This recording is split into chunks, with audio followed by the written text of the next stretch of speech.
posted March 10, 2019, 7 hours, 30 minutes and 0 seconds. In the world of martial arts, Muay Thai is known as the art of 8 limbs because fighters use their elbows and knees. The aim of the combat sport is to strike your opponent in the head, ultimately searching for a knockout victory. The risks weigh on the mind of Tasmanian fighter Damon Upton-Greer. I've taken hard shots, definitely. I've been rattled or rocked, as they say in fighting, but I've never been out cold, which I'm happy about, Upton-Greer said. If I took too many shots, then I probably would hang them. The gloves up. The itch to be a fighter. Upton-Greer's life is dominated by Muay Thai, which he discovered after trying more mainstream sports. Like a lot of young Australians, he loved playing soccer, but after a few washed-out matches, the coach took the team to a boxing gym, where he discovered a new love. I actually knocked out one of my teammates, accidentally, and the guys there said that I should start boxing, Upton-Greer said. From boxing, his interest moved to Muay Thai fighting. Upton-Greer decided the sport was for him when he contracted a staph infection at the age of 19. I was very sick. I was in ICU and on life support. I'd had this itch to be a fighter and I'd always thought that I could. I decided to change my life up completely, and it's a bit cliched, but I did nearly die, so I just thought, you know what, I'm going to do what I want to do. That near-death experience, as corny as it is, made me say, stuff it, I'm going to give it a crack. Switching from soccer to fighting was an easy decision for Upton-Greer, but more difficult for his family to adjust to. Initially my family hated it. My grandmother and my mother would be quite happy if I stopped, but they're a lot more supportive now, he said. It is a professional sport. There's a lot of skill and training involved, and we're not just thugs like a lot of people have make us out to be in the past. Training to win. Walking into the Launceston gym where Upton-Greer trains, you would be forgiven for thinking the fight was on.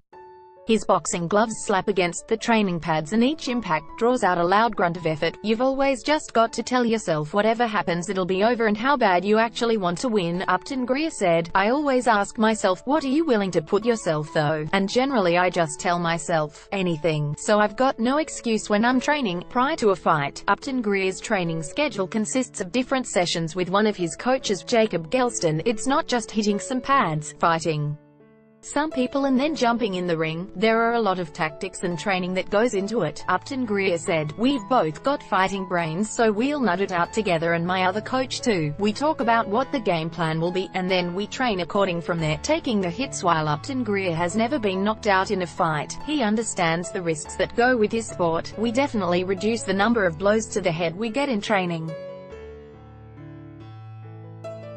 It used to be that you would come to training and you would just punch the hell out of each other, Upton-Greer said. You learn as you go on that there's no point taking those shots to the head in training, so you wear the big gloves, you wear the protective gear, and you reduce the number of shots you take in training. What do the medical professionals think?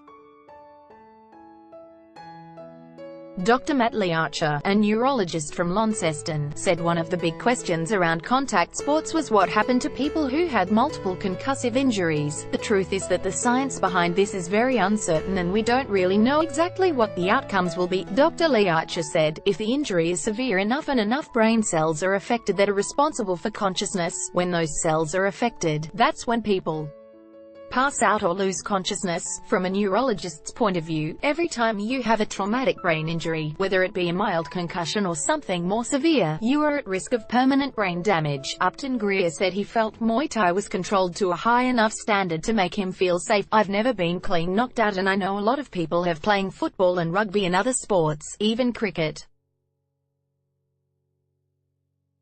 So really I think I'm pretty safe, Upton-Greer said. We get medicals done by the doctors. The Legion Muay Thai guys are very good in getting us onto that, and we're not allowed to fight unless the doctors have seen us and signed off on us. Fighting shot in a sport where the ultimate goal is to strike your opponent in the head, there is a high level of friendship and goodwill displayed. Almost every guy, if not all of them, I have got on well with, or I've at least built some sort of friendship with them afterwards. At the time, it's all about trying to win, Upton-Greer said. It's a great feeling When you win by knockout but then you see the guy on the ground afterwards, you go over and check to make sure they're okay. That is the aim of the game, to hit and not get hit hopefully. But there's no malice intended. It's all just competition. It's all out of love of martial arts. At the end of Upton-Greer's last fight, the final decision went against him on split points, but he was still happy with his performance. That's the name of the game. Opponent Chris Drummond did a good job. He's a hell of a fighter and I've got nothing but respect and love for him, Upton-Greer said.